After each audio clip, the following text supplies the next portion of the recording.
Čaute, dneska si zahrajeme Rivals a ešte predtým sa vám chcem veľmi ospravedlniť, čo sa stalo. Dosť dlho som netočil videá, veľmi sa ospravedlňujem, totiž to nefungoval mi mikrofón, nevedel som ho zapnúť. Mohli ste si to všimnúť v naposledy natočenom videu o War Thunder, kde som vlastne vám vysvetľoval o hre, info a takéto a vlastne vôbec ma tam nebolo počuť. No a ja som to už potom nevedel napraviť a vymazať sa mi to asi nechcelo už. Čiže už som to konečne opravil, už to konečne funguje a dneska si zahrajeme Roblox Rivals. Ideme na to.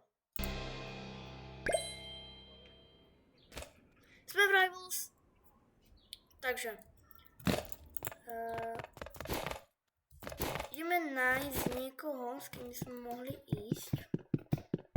Poď ty čo máš na hlave, 2026, Matous. CZ, on je Čech, kámo, yes! No poďte už niekto.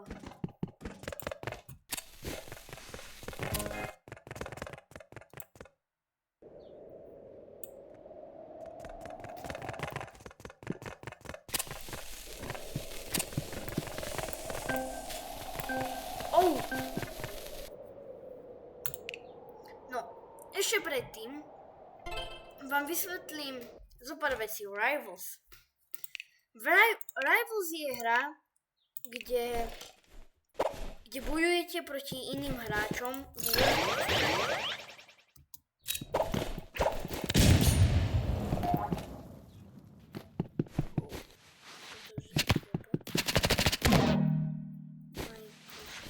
Kde bojujete proti iným hráčom so zbraňami. V Rivals existujú rôzne druhy hráčov. Takže, ako prvý je Knife Player, ktorý používa v týchto bojoch knife, ako som napríklad ja. Skoro som zomrel. Potom sú ešte takí ako napríklad Autoshot Player. Oni používajú Autoshot. Kto nevie, čo je to Autoshot, za chvíľku si vysvetlíme. A títo hráči majú svoje vlastné úlohy. Napríklad mojou úlohou je zabíjať iba z nožíka. Kebyže zabíjam s inou zbraňou ako je nožík, nie som Knife Player. To znamená nožikový hráč. Čiže preto ja väčšinou používam nožík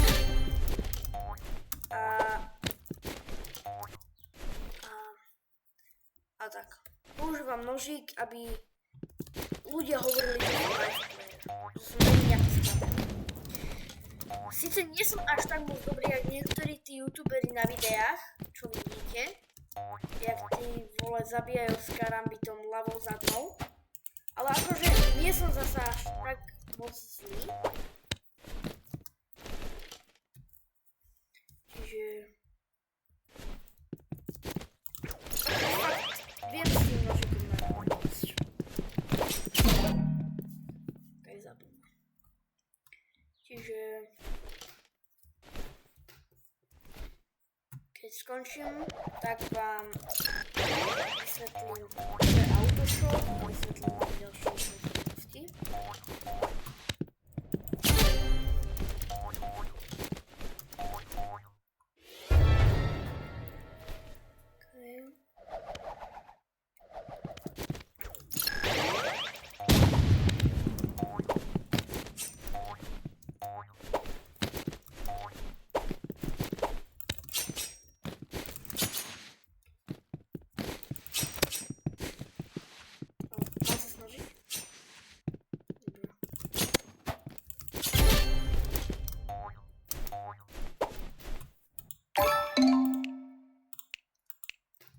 Možno veľa ľudí z vás pozná Rivals,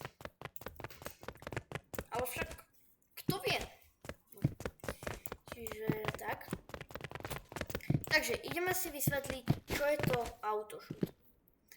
Autoshot je vlastne taký aimbot, robot, ktorý za vás strieľa. Môžete si to aj vyspraviť, keď tuto vpravo hore pôjdete do settings, pôjdete do game, pôjdete dole, tu je aim assist. Ja to mám väčšinou na custom, lebo môžete to mať aj vypnuté. Custom znamená ozdobiť, ale pre niektorých hráčov to znamená zapnuté. A vlastne tu si môžete ozdobiť, jak silno chcete, aby vám ten aim assist fungoval, jak dobre. Potom tu máte ešte autoshot. Tu zase máte tiež custom a tu si môžete nastaviť, jak rýchla reakcia bude výstrelu. Keď budete mať obidve veci na max, tak vlastne máte akoby kvázi zapnuté cheaty v úvodzovkách. No však tento aim assist nefunguje pre hráčov na počítači, ako som napríklad ja, vidíte tú ikonku. Čiže pre mňa to bohužiaľ nefunguje, čo je dosť smutné, ale funguje to pre iných hráčov, pre mobil, pre joystick, PlayStation alebo tablet, hociaké iné. Dokonca niektorí hráči si pripoja joystick do počítača, aby mohli hrať a mať autoshot na počítači. Neviem, na čo to je dobre, keď už rovno môžete používať joystick a PlayStation, ale vidíte, robia to. Čiže nikdy neviete rozoznať, či aj náhodou počítač nemá autoshot. Čiže tak. Teraz vám poviem, ako získať najlepšie kľúčiky. Čo sú to kľúčiky? Kľúčiky sú také kvázi coiny. Tu keď pôjdete do V-Points, tak za kľúčiky si môžete kúpiť rôzne zamknuté zbranie, ktoré chcete. Ja ich mám dosť otvorených už, lebo ja už som dosť rozohratý v tejto hre. Čiže hej, môžete si kúpiť za tie kľúčiky nejaké tie predmety, ale nemusíte si ich len kúpiť za kľúčiky. Môžete si ich samozrejme aj za Robuxy kúpiť. Pôjdete sem do shopu, dáte daily, tu máte rôzne skiny na vaše zbranie. Takto. Tu keď zmačknete na bundles, tu máte rôzne bundly so zbraniami. Toto je standard weapons bundle, kde sú vlastne všetky potrebné zbranie, ktoré by ste vy, nováčikovia, potrebovali, alebo nemusíte byť nováčikovia. Tu je pre nováčikov starter bundle, čo vám dá základné veci a potom tu máte ešte doplnkové. Ako sú RPG bundle, heavy duty bundle, basic bundle, classic bundle, exogun bundle, medic bundle, energy bundle. Tieto bundles sú len preto, aby ste si mohli kúpiť zbranie, aby ste si uľahčili kupovanie a odomýkanie tých zbraní. Ale pre nováčikov by sa asi najviac hodilo tieto dva, Standard V-Points bundle a Starter bundle, lebo to sú asi dva najviac použiteľné. Tuto dokonca dostanete aj jeden free Standard V-Point crate, kde dostanete jednu zbraň, hociakú. Čiže potom existujú aj skin casey, čo sú tieto tri. Toto je skin case 2 a toto je skin case 3. Toto je najlepší skin case. Môžeme sa ísť pozrieť. Vlastne v tomto skin case môžete dostať skiny na vaše zbrane, ako napríklad Belly Song za môj nožík, čo by som strašne chcel. Od srdca to normálne si prajem. Alebo by ste tu mohli dostať spray bottle, čo je vlastne od sprayu. Alebo Stellar Katana. A takéto veci tu sú rôzne všelijaké. Čiže hej, toto sú skin casey. V každom skin case je iný skin. Ak máte účet nad 22 plus rokov, tu máte také special offer a tu za reklamy si môžete odomýkať vlastne tieto darčeky a za kľúčiky si môžete túto sa skupovať. Čiže potom tu je ešte Session Pass. Vlastne tu vždycky, ak vyhrajete 25 kôl, získajete nový level a za nové levely si môžete odomýkať nové veci. A keby ste nevedeli, na čo sú tieto skin tickety, tak vlastne za 10 skin ticketov si môžete tuto v shope kúpiť jeden z týchto troch skin caseov. Na to, aby ste mali 10, ten zvuk, to som robil ja, na to, aby ste mali 10 skin ticketov, musíte bohužiaľ mať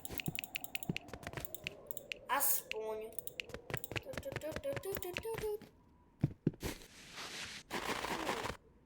level 50. Ja mám teraz level 24, čiže ešte približne tak dvojnásobok. Potom tu za level 50 plus, počkaj, tento ticket je za 50 plus, pardon, to je, musíte mať viac než 50 level. Čiže dajme tomu, že ešte trojnásobok, okay. Potom tu ako posledná vec je Ace Maul od skinov Maul. Čiže toto je zatiaľ všetko. Ďalšie info vám poviem v ďalšom videu. Viac info v ďalšom videu o Rivals. V tom ďalšom videu budem taktiež aj skúšať rôzne mýty, či fungujú alebo sú fejkové. A teraz si môžete pozrieť jeden zápas ako posledný.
Tak zatiaľ. Čus.